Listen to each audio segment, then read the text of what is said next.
Assalamualaikum warahmatullahi wabarakatuh. Bismillahirrahmanirrahim. Alhamdulillahirabbil alamin. Hamdan katsiran thayyiban mubarakan fihi.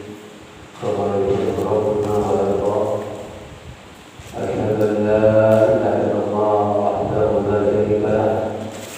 Wa asyhadu anna Muhammadan abduhu wa rasuluhu la nabiyya ba'dah. Sallallahu alaihi wa ala alihi wa ashabihi wa sallam tasliman katsira. Amma ba'd. Para bapak, para ibu, dan saudara-saudara sekalian, semoga kita senantiasa mendapatkan rahmat dan kasih sayang dari Allah Subhanahu wa taala. Pertama, kita bersyukur kehadirat Allah Subhanahu wa taala atas segala kenikmatan yang Allah berikan kepada kita sekalian. Kenikmatan Allah yang diberikan kepada kita kepadanya tentu kita diberi kita untuk itu nikmat-nikmat Allah Subhanahu wa taala. Saking banyaknya kenikmatan Allah yang diberikan oleh Allah kepada hamba-Nya, Allah kemudian menyatakan di dalam firman-Nya, wa ta'budu ni'matallahi wa tuhsuha. Apabila kalian menghitung-hitung nikmat Allah yang begitu banyaknya ini, pasti kalian tidak bisa mampu menghitungnya.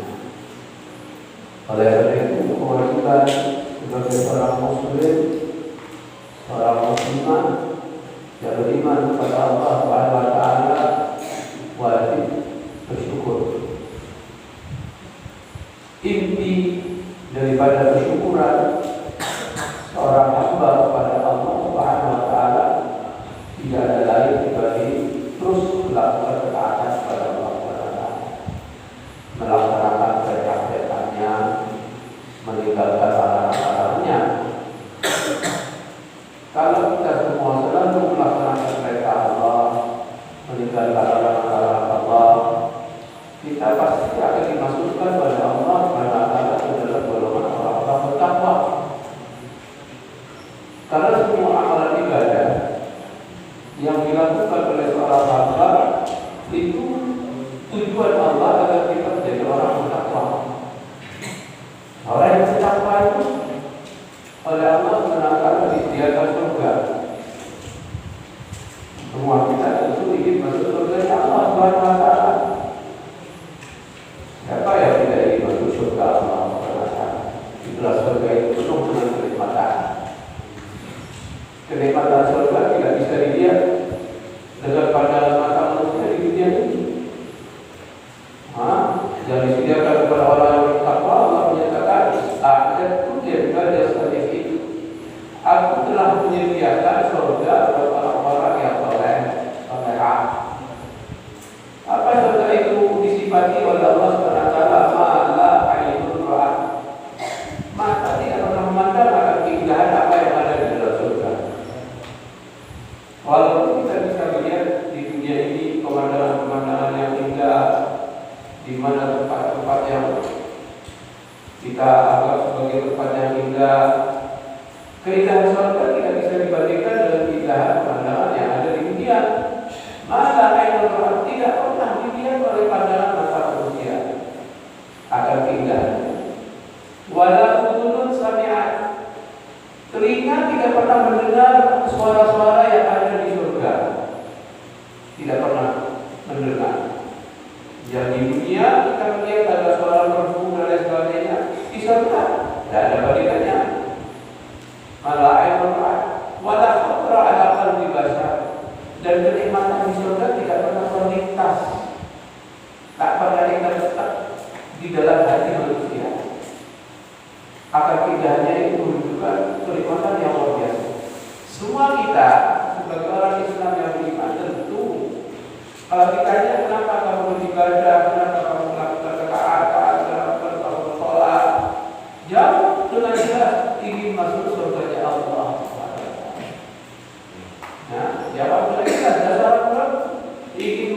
dalam surganya Allah Ta'ala.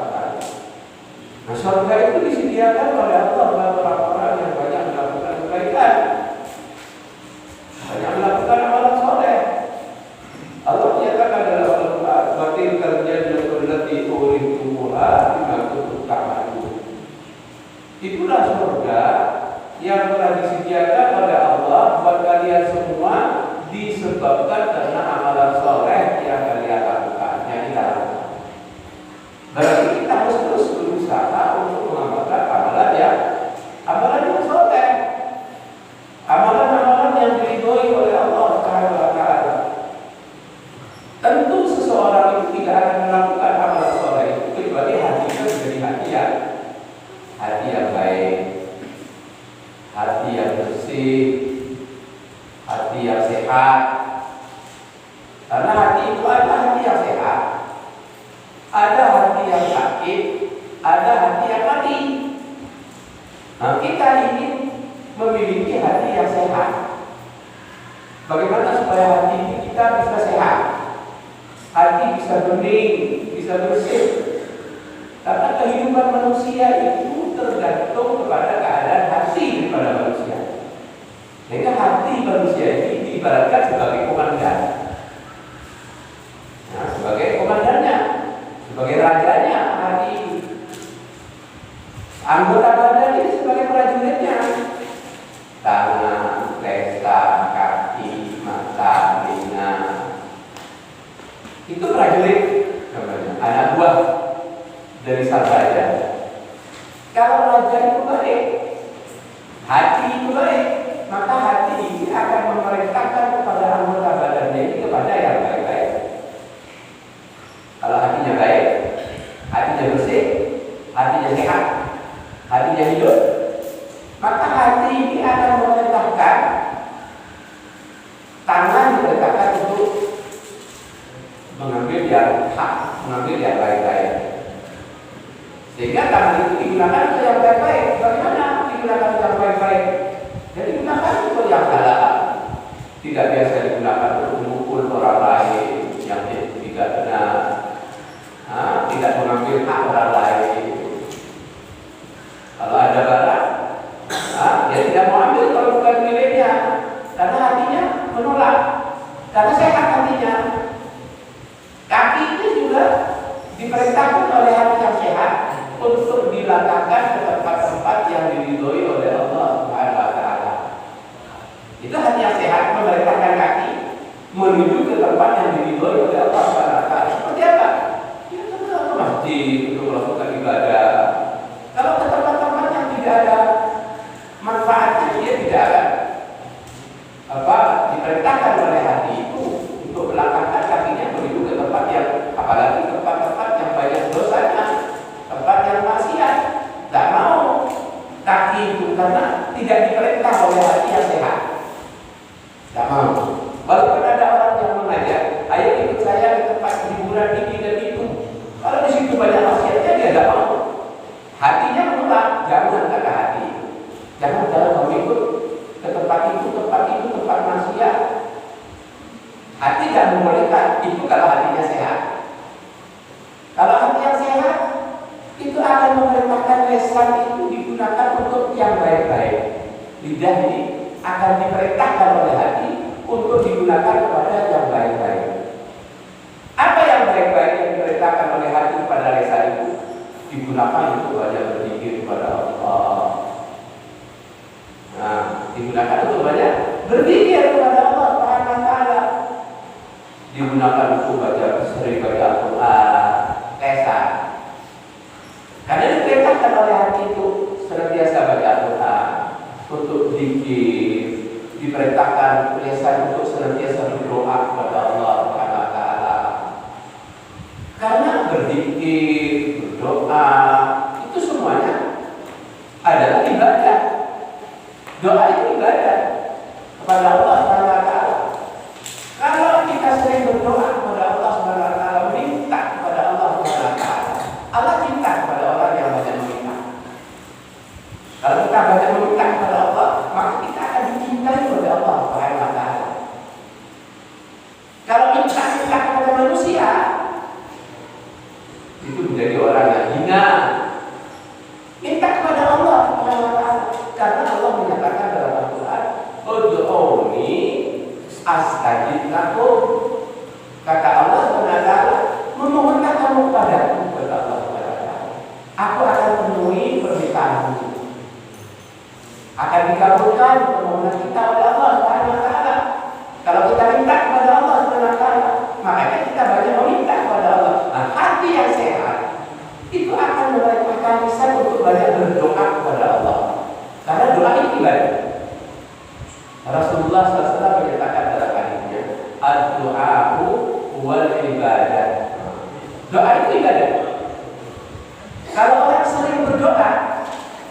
berarti dia sering melaksanakan ibadah kepada Allah Subhanahu wa taala. Kalau orang jarang berdoa, berarti orang ini jarang beribadah kepada Allah Subhanahu wa taala. Kalau jarang beribadah kepada Allah, maka dia tidak banyak mendapatkan kebaikan pahala. Tidak banyak mendapatkan pahala. Orang berdoa itu berpahala karena ibadah, kita melaksanakan ibadah.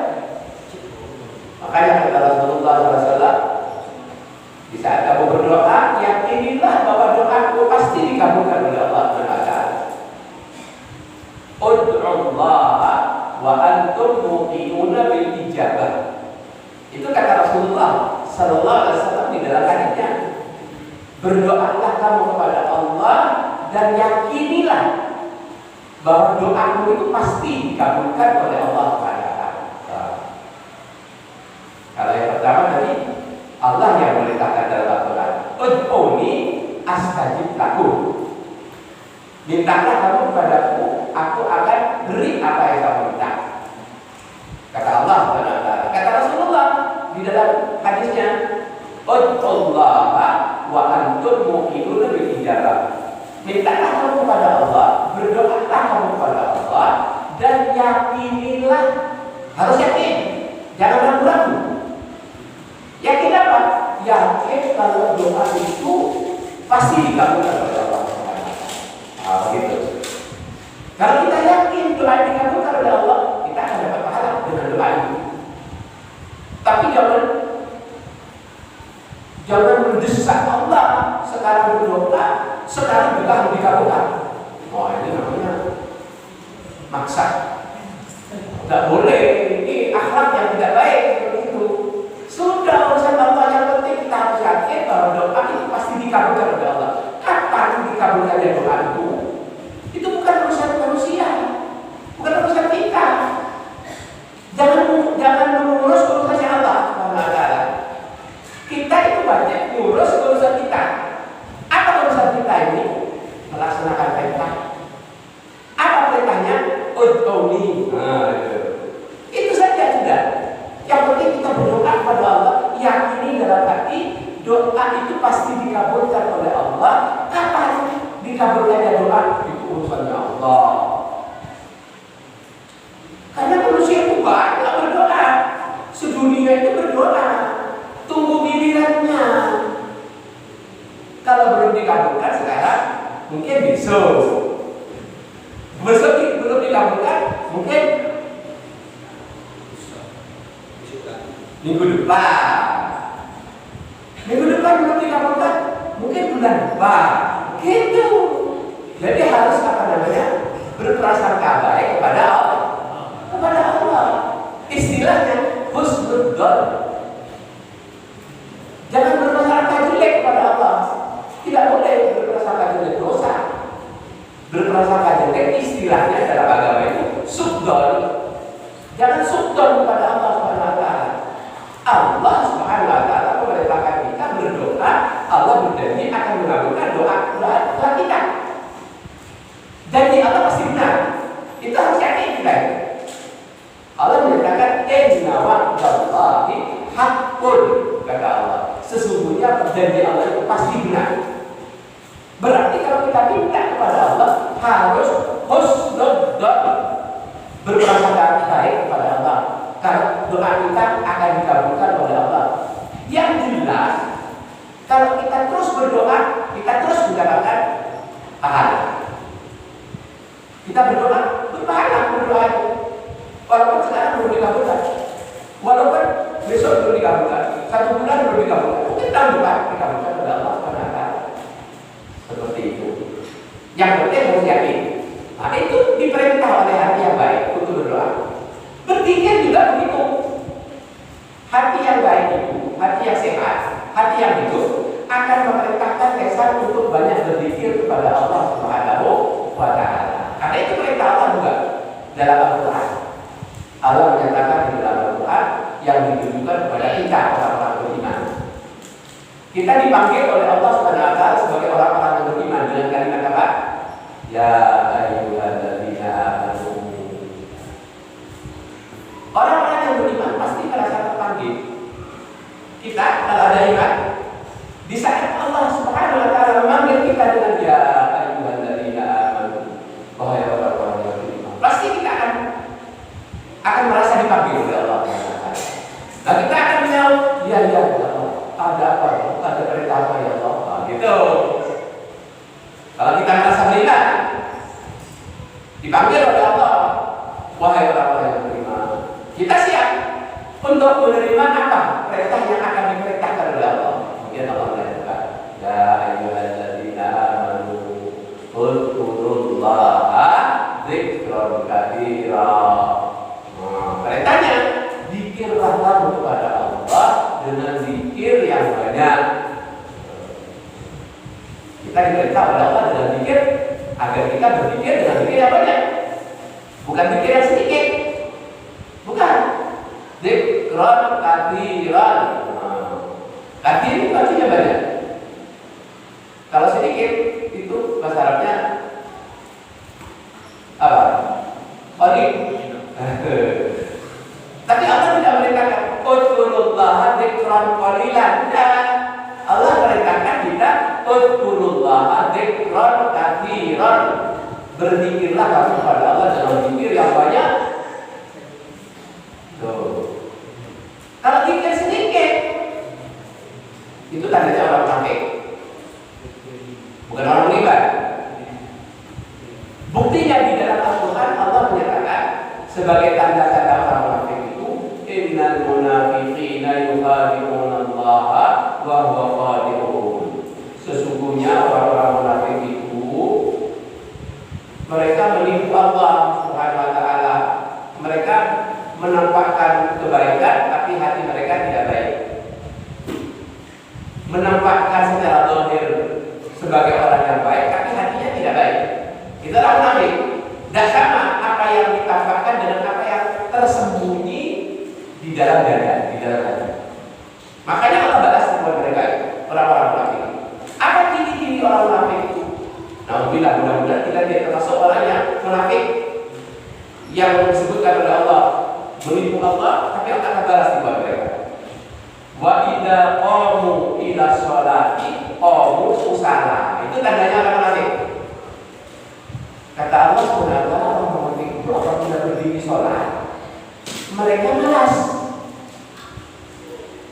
Tidak serius sholatnya, tidak sungguh-sungguh sholatnya, tidak tumanina sholatnya, main-main dalam sholatnya, asal-asalan dalam sholatnya, malas. Wa idza qamu ila sholati qamu kusala. Sudah dipanggil oleh muadzin. Muadzin itu wakilnya Allah Subhanahu wa taala. Sebetulnya yang memanggil Allah diwakilkan kepada muadzin. Hayya 'alas shalah. Ayo sholat. Hayya 'alal falah. Ayo tuju kepada kebahagiaan. Artinya orang yang sholat itu pasti bahagia. Pasti bahagia. Orang yang sholat itu pasti bahagia karena Allah telah menyatakan hayya 'alas shalah, setelah itu hayya 'alal falah. Ayo sholat, kata Allah Subhanahu wa taala. Setelah itu ayo untuk mendapatkan kebahagiaan. Orang yang tidak sholat tidak akan bahagia.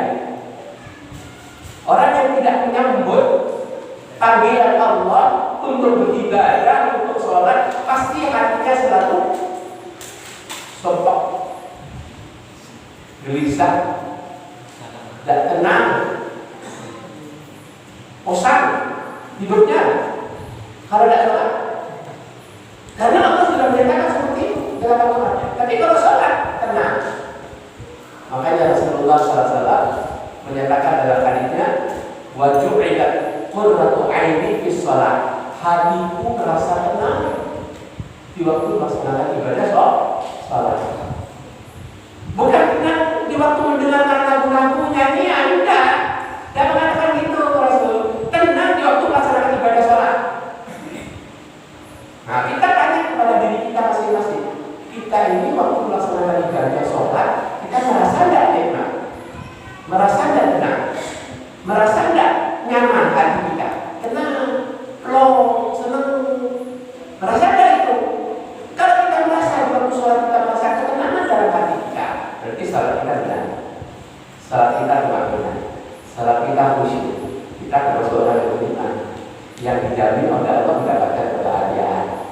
Allah menyatakan dalam Al-Quran, "Qad aflahal mu'minuna." Sungguh berbahagia orang-orang yang beriman itu. Siapa orang yang beriman itu? Ini yang pertama Allah menyatakan, "Alladzina hum fi sholatihim khashi'un." Orang-orang yang beriman yang dijanjikan oleh Allah Subhanahu wa taala untuk mendapatkan ketenangan, untuk mendapatkan kebahagiaan, itu adalah orang yang apabila sholat khusyuk dalam sholatnya. Berarti kita wajib untuk melaksanakan ibadah secara khusyuk. Kenapa? Karena orang yang sholat itu sedang berhubungan dengan Allah Subhanahu wa taala. Sedang berhubungan dengan Allah, sedang berbicara, sedang berdialog dengan Allah Subhanahu wa taala. Makanya Rasulullah SAW menyatakan di dalam hadisnya, tatkala menjelaskan tentang ihsan, an ta'budallaha ka'annaka tarahu fa innahu tarahu fa in lam takun tarahu fa innahu yarak.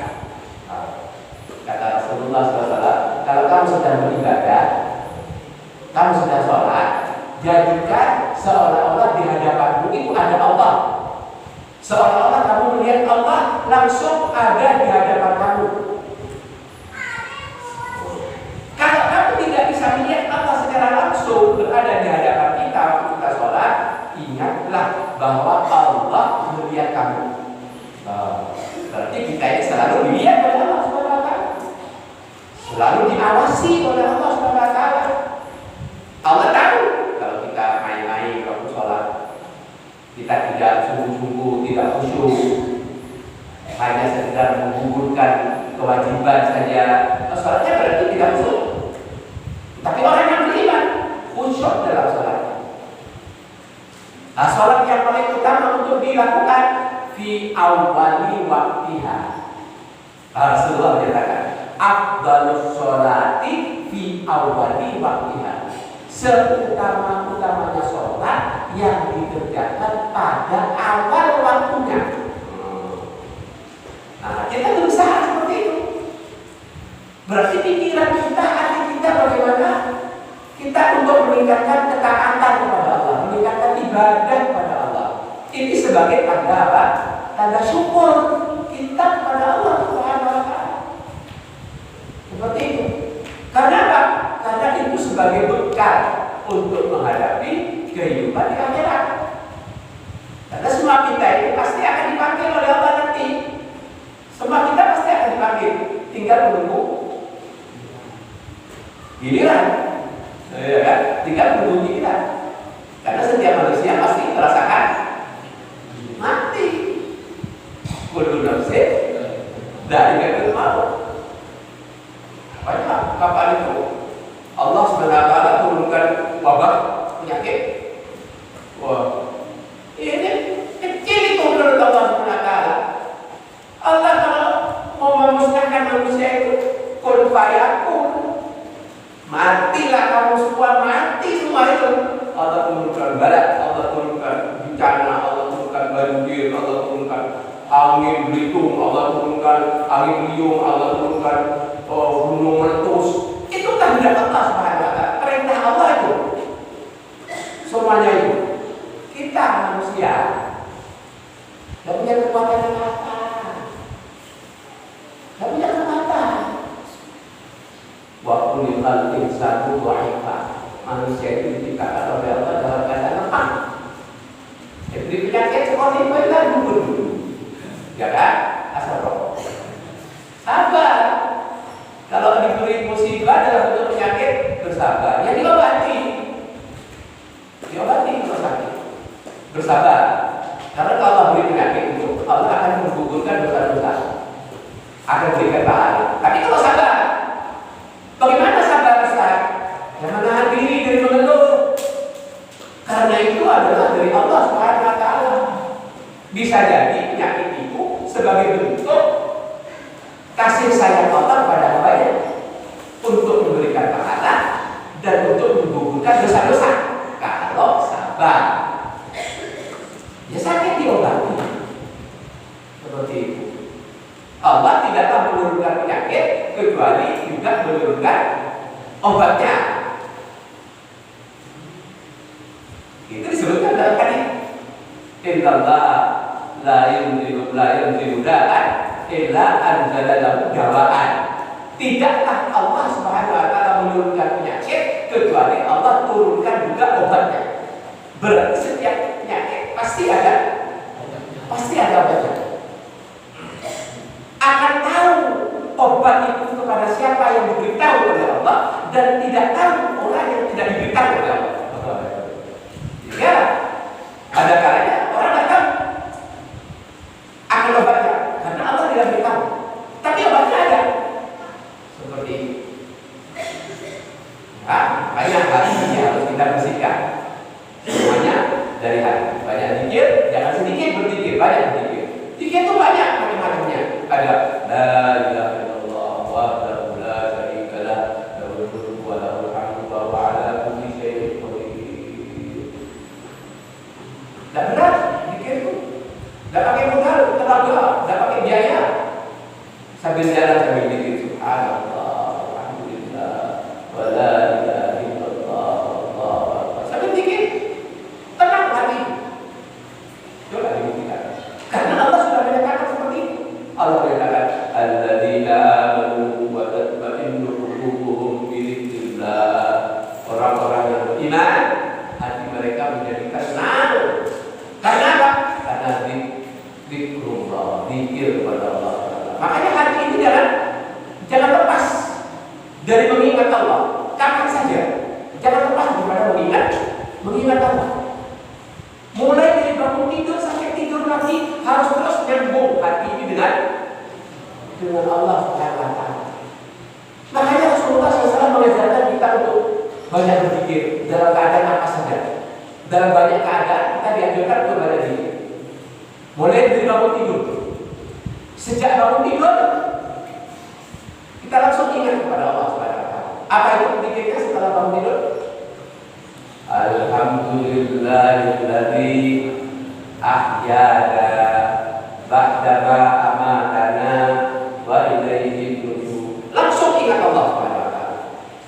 Bukan bangun tidur langsung cari HP benar sampai masuk.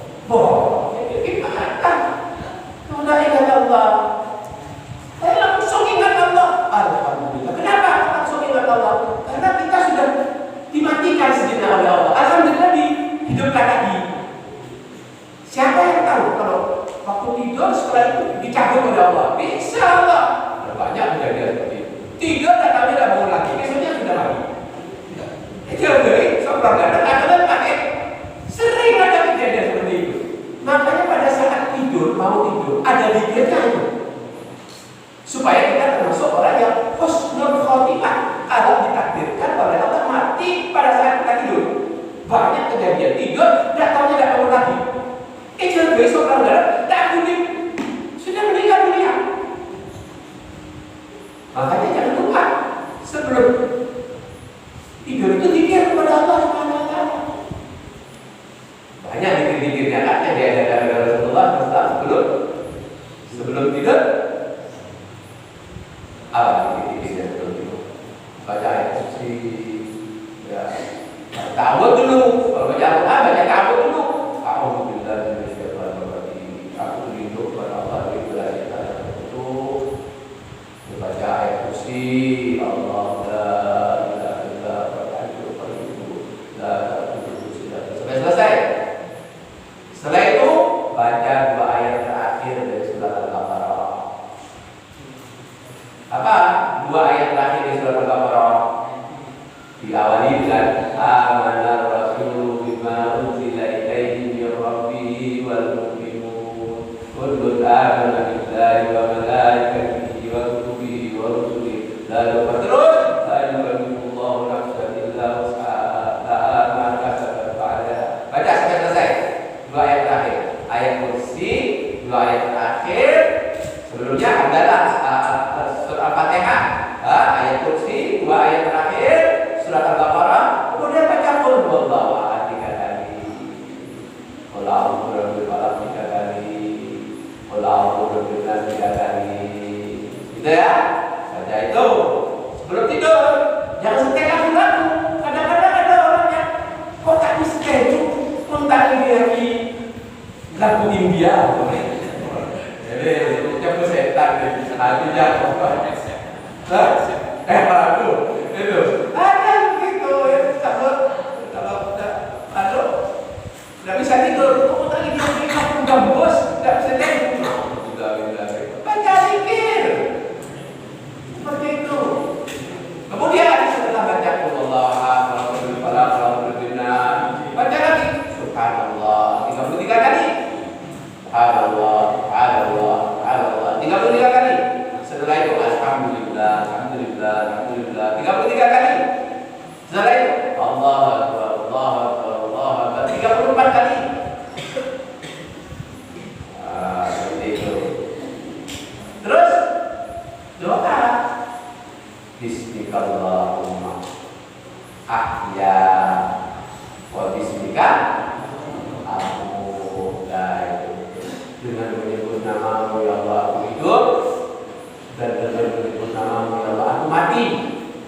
Berarti sudah diserahkan kepada Allah Subhanahu wa taala, mati hidupnya, hidup matinya sudah diserahkan kepada Allah Subhanahu wa taala.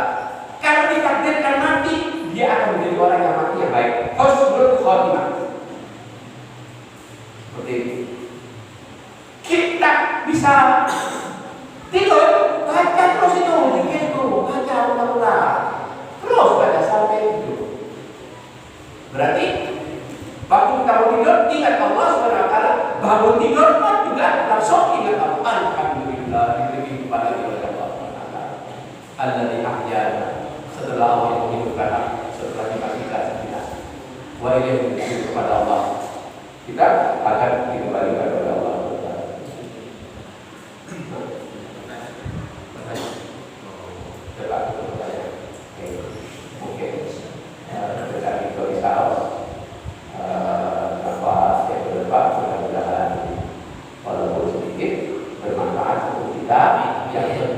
Apa yang disampaikan yang sudah ada ilmu ini rahasia.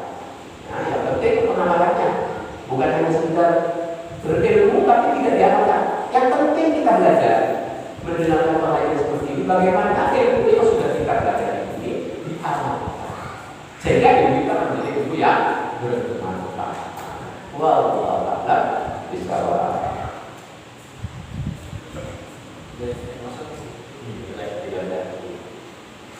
Kita pertanyaan saya pertama, bagaimana kehidupan roh di dalam kubur jika saya pertama itu bisa menjawab pertanyaan malaikat? Saya nomor 2, jika tidak bisa menjawab pertanyaan malaikat.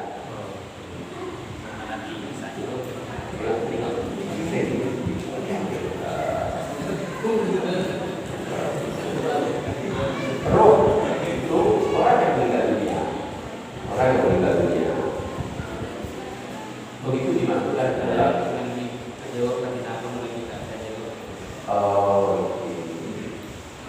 ya.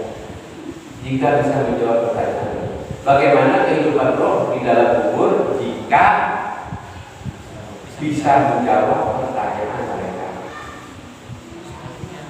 Yang kedua, tidak bisa menjawab pertanyaan mereka. Pertanyaannya apa? Pertanyaan-pertanyaan yang disampaikan mereka kepada orang yang meninggal dunia. Yang ditanya itu siapa orang? Mana mana juga siapa namanya? Madi juga apa namanya?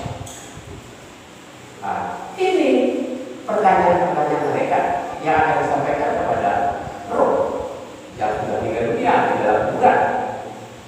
Ya, setelah orang-orang yang mengatakan kuburan itu sudah pergi, maka orang yang mati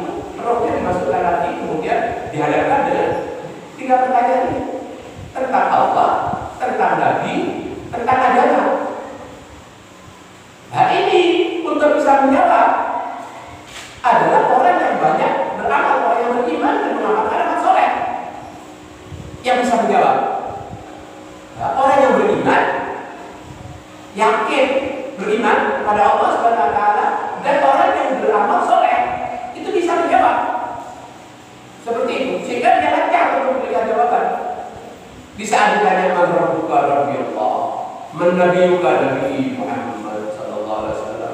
Ma dinuka al-Islam dini. Bukan dihafalkan dari sini. Gampang dia bertanya, kalau gampang bisa jawab. Tidak bisa seperti itu. Ya, ya kalau lagi dengan amal ini bisa jawab. Bukan, yang menjawab itu amalnya, amal solehnya. Kalau kita betul-betul menjadi orang yang beriman, banyak mengamalkan amalan yang soleh, pasti kita akan memberikan jawaban. Pasti.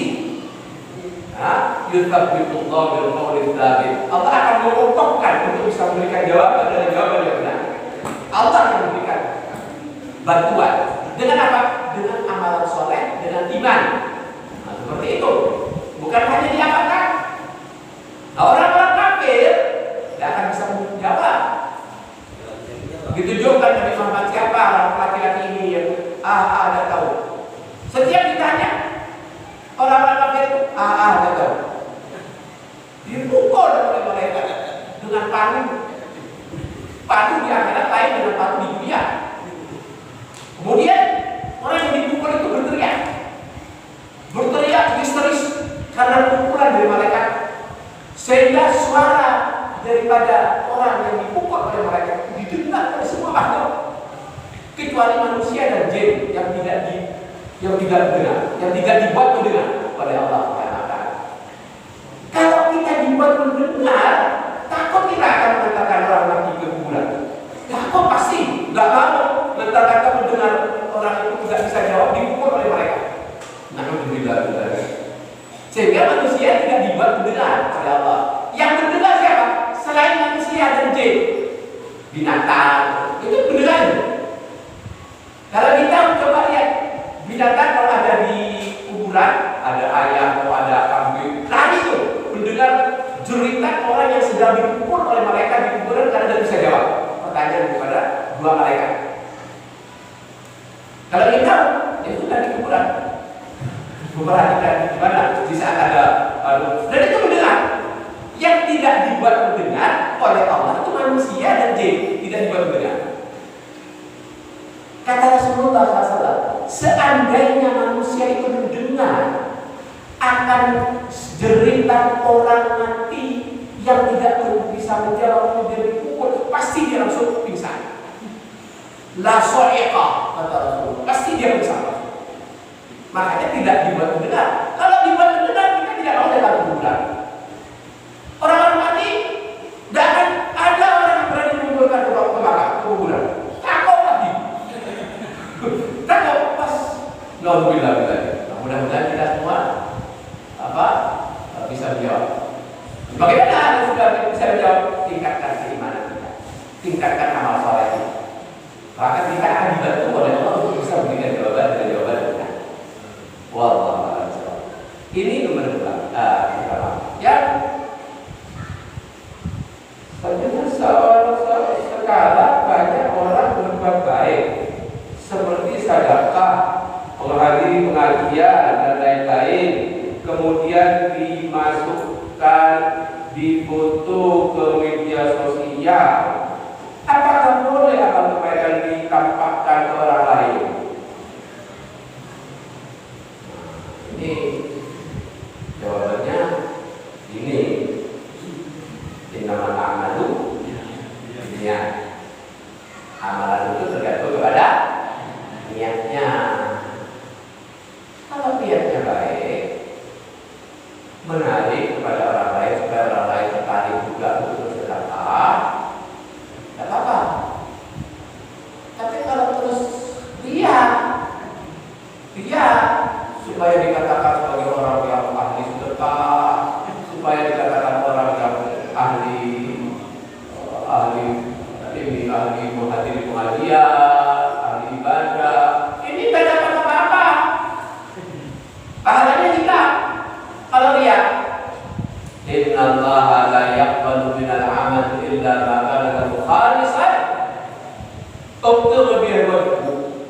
Allah tidak akan menerima satu amalan kecuali amalan itu ikhlas, hanya untuk mencari ridho Allah Taala. Kalau ditampakkan ke orang lain, kalau ditampakkan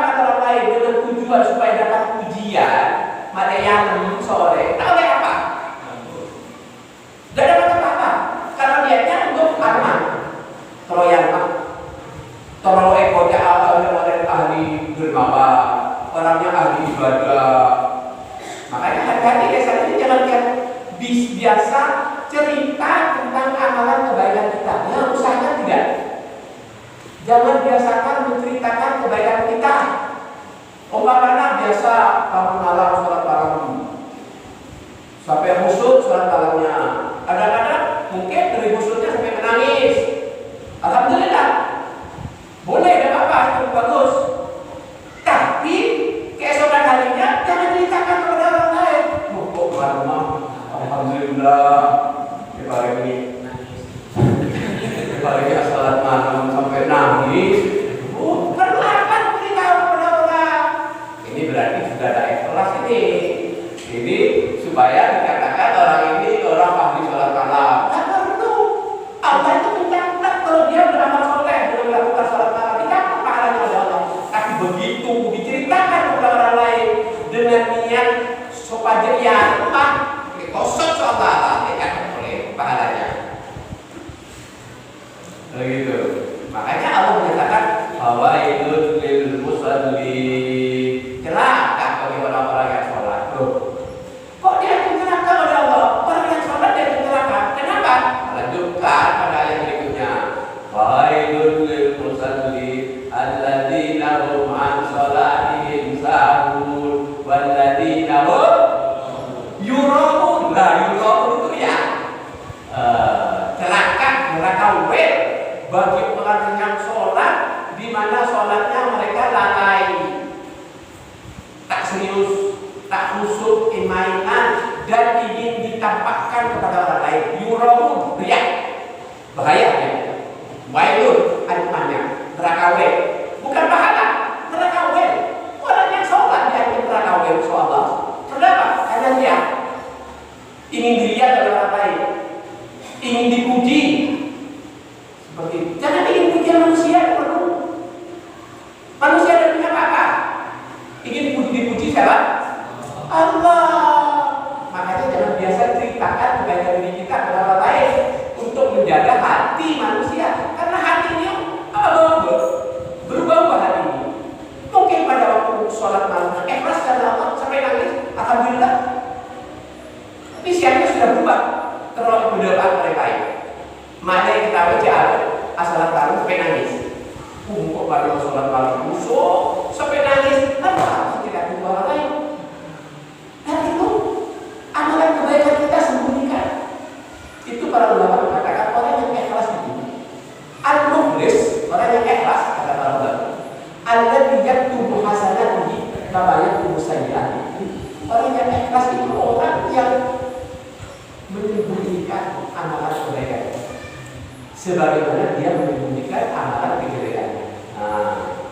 Tidak usah dikatakan, itu lebih aman terlihat. Kalau dikatakan bisa jadi hatinya berubah, walaupun asalnya ikhlas bisa berubah karena hati ini berubah-ubah. Wallahu a'lam. Maka sebaiknya tidak dikatakan. Sebaiknya tidak dikatakan orang baik agar pahalanya tetap dicatat oleh Allah Subhanahu wa taala. Yang kedua, kalau anak-anak sebelum balik berbuat kesalahan tidak ditulis dan tidak berdosa.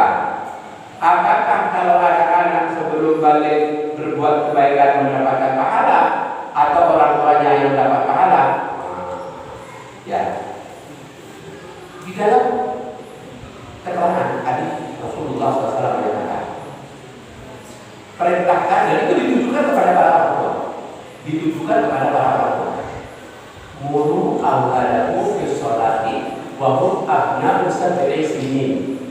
Suruh anak-anakmu yang sudah berusia 7 tahun untuk sholat. Perintah ini kepada siapa? Kepada orang tua.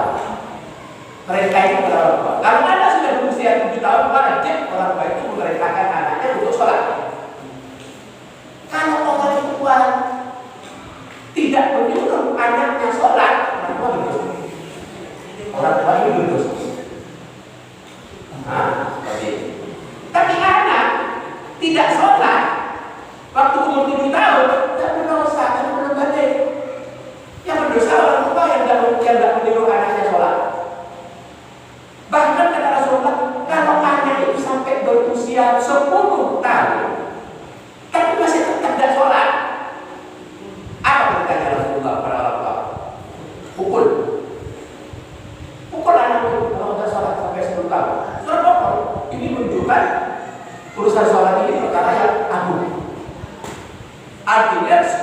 sholat ini mempunyai kedudukan yang sangat agung di dalam Islam. Sampai anak belum balik, 7 tahun belum balik, 10 tahun insya Allah belum balik, tapi disuruh pukul oleh Rasulullah kepada orang tuanya.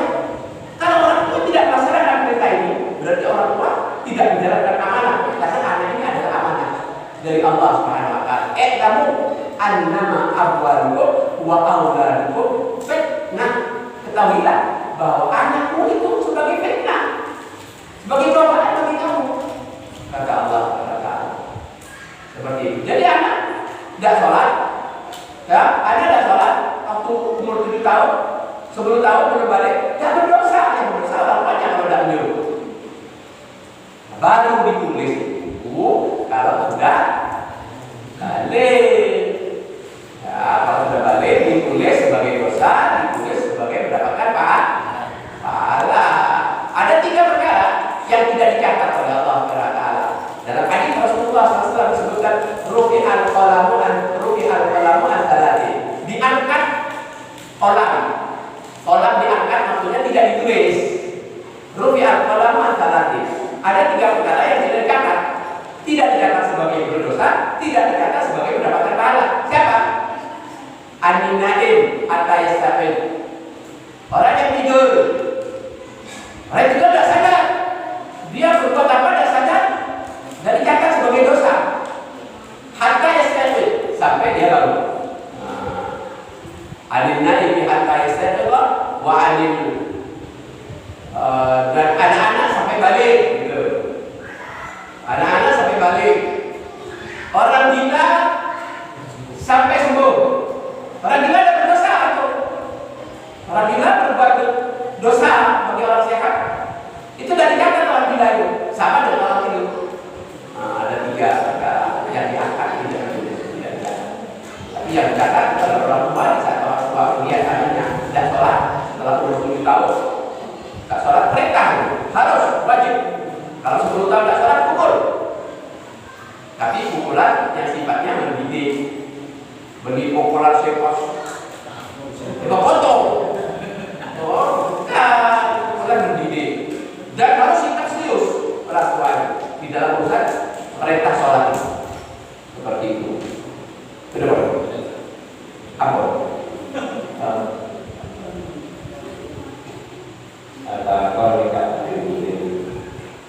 Terkait doa dari Ustaz. Beda ada beberapa pendapat bahwa di antara salah satu doa tidak diijabah oleh Allah Subhanahu Wa Taala penyebabnya dari itu karena dosa dalam usaha itu. Jika mana diingatkan itu berarti orang secara dosa itu tak diatur dan pulih oleh ijabahnya dari doa Allah itu. Bahkan maksudnya saya berputus asa itu. Kalau dia kok kita tak buka dua, kok jadi lah ada dosa. Nah itu orang penjelasan. Saya nomor 2 kaitan dengan sholat ya dosa. Tapi kenapa cara atau berkiat-kiat supaya sholat benar-benar tadi berkhusyuk? Karena mana tinggalkan sholat nih Pak Ustaz. Saya akan aku tidak sampai menengah muncul ini sholat pasti mereka berpengalaman mereka insya Allah tak pakai kita sampai dengan dosa cara aku itu mainan perkiraan saya akan aku sebelum kayak dosa. Ada 2 pertanyaan. Yang pertama, doa bisa tidak dikabulkan karena perbuatan dosa manusia. Syaratnya kita bertobat. Kewajiban kita itu bertobat terus. Nah, kita ini jangan berhenti bertobat. Jangankan kita manusia biasa. Rasul Sallallahu Alaihi Wasallam selalu beristighfar dan bertobat kepada Allah Taala. Apa kata Rasul? Ayyuhan tubu ilallah fa inni atubu ilaihi fil yawmi mi'ata marrah. Wahai sekalian manusia, ini Rasul Sallallahu Alaihi Wasallam yang sudah dijamin masuk surga. Manusia paling bertakwa pertama kali masuk ke dalam surganya Allah itu Muhammad Rasulullah SAW. Tapi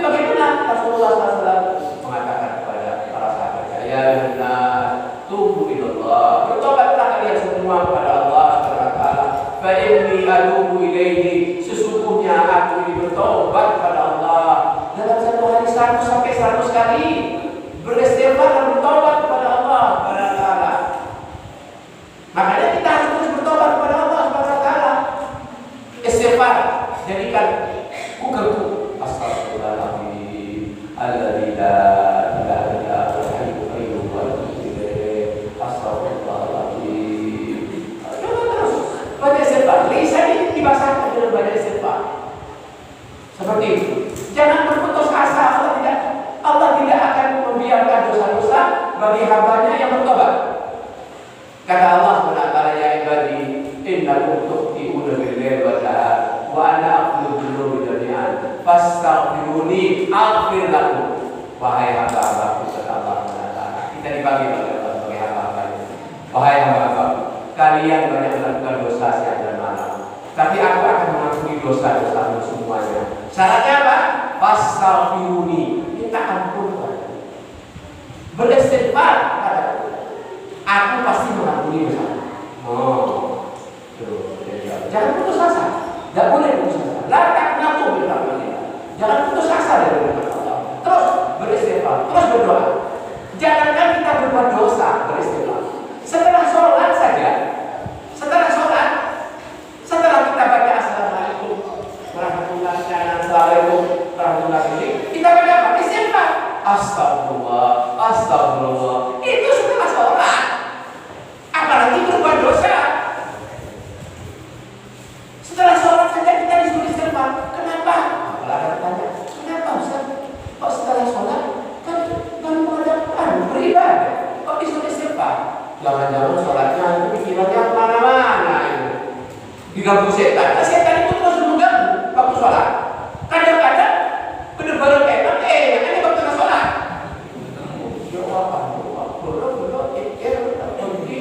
Ingatnya waktu sholat. Berarti setan itu terus berusaha untuk menggoda manusia. Walaupun manusia itu sudah sholat. Makanya harus konsentrasi. Hadirkan hati kita kalau kita sedang menghadapkan kepada Allah SWT. Di saat datang bisikan, itu setan. Kadang pakai baik. Apalah itu. Rakaat berlaku. Ada setan itu yang menggoda. Begitu kita merasa ada was-was, ada bisikan di waktu sholat, langsung baca a'udzubillahi minasyaitonir rajim.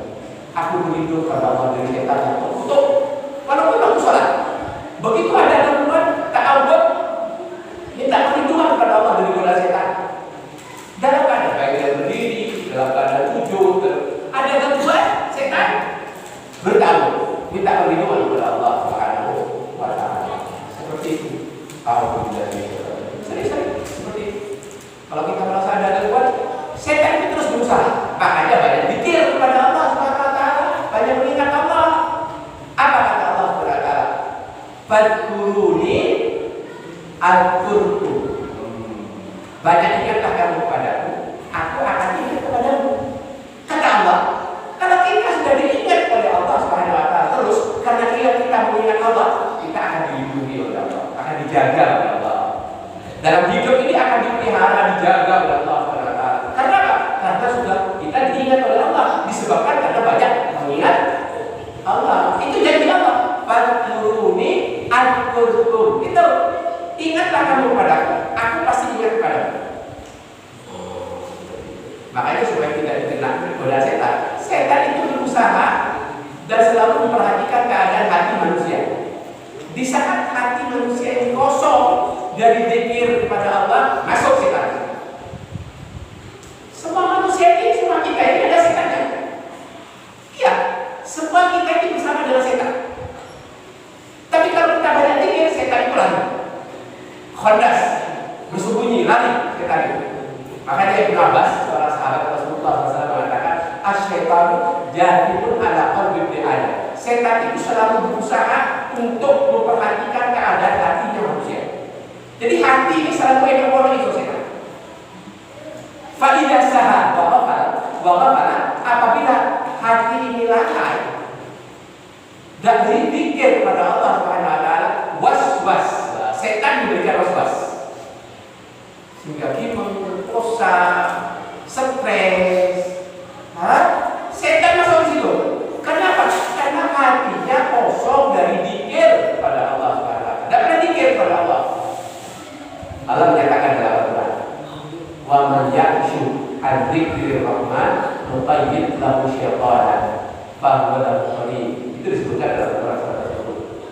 Siapa yang tidak zikir kepada Allah, kami adakan baginya setan yang selalu menyertainya.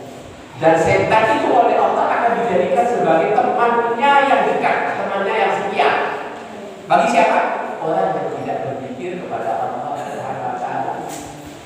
Wa idza dzakara Allah taala khannas. Apabila seseorang itu hatinya dipenuhi dengan zikir kepada Allah, setan lari. Setan lari, tidak berani. Makanya jangan lepas zikir. Masuk rumah ada zikirnya, keluar rumah ada zikirnya, masuk kamar mandi ada zikirnya, ya kan? Masuk kamar mandi ada zikirnya. Banyak zikir itu. Apa zikir masuk kamar mandi? Pernah berzikir di waktu mau masuk kamar mandi? Zikir. Kamar mandi itu tempatnya setan. Setan itu senang di kamar mandi. Makanya orang yang masuk kamar mandi jangan berlama-lama di situ. Dan tidak boleh zikir di dalam kamar mandi, tidak boleh zikir. Kapan kita dibaca-baca doa itu? Di luar. Apa doanya? Bismillahirrahmanirrahim. Allahumma inni a'udzu bika minal khubuthi wal khaba'ith. Itu doanya. Diajarkan oleh Rasulullah SAW dengan menyebut nama Allah. Ya Allah, aku berlindung kepadamu dari godaan setan laki-laki dan setan perempuan. Di kamar mandi itu tempatnya setan itu gitu. Makanya cepat selesaikan urusannya di kamar mandi itu. Jangan berlama-lama di kamar mandi. Ya, cepat keluar. Setelah keluar, ada doanya juga. Ghufranaka, yang singkat. Yang singkat itu ghufranaka. Ya Allah, aku minta ampun kepadamu ya Allah. Kau minta ampun. Padahal cuma mandi, cuma berwudu. Kau minta ampun. Karena kita tidak boleh zikir di kamar mandi. Tidak boleh ngaji di kamar mandi. Tidak boleh ngapalkan di kamar mandi. Tidak boleh. Apalagi baca doa, doa boleh. Tak boleh. Tidak ada zikir-zikir di kamar mandi. Tidak boleh. Makanya cepat keluar, cepat selesai, cepat keluar. Setelah keluar, kita minta ampun kepada Allah. Kenapa kita minta ampun? Karena di kamar mandi kita tidak sempat zikir. Berarti kita diperintahkan untuk hati ini selalu nyambung dengan Allah, kecuali pada waktu kita berada di kamar mandi. Cepat keluar, selesaikan urusannya di kamar mandi itu. Cepat keluar, minta ampun kepada Allah. Ghufranaka. Seperti itu. Ya, apa pertanyaannya? Terjawab. Alhamdulillah. Ini yang sudah disampaikan.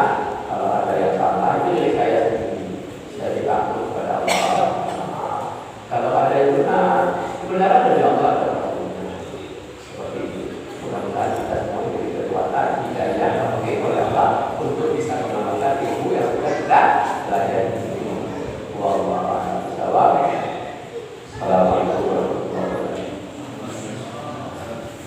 Saya dari kaum pengajian di mana kita semoga bermanfaat.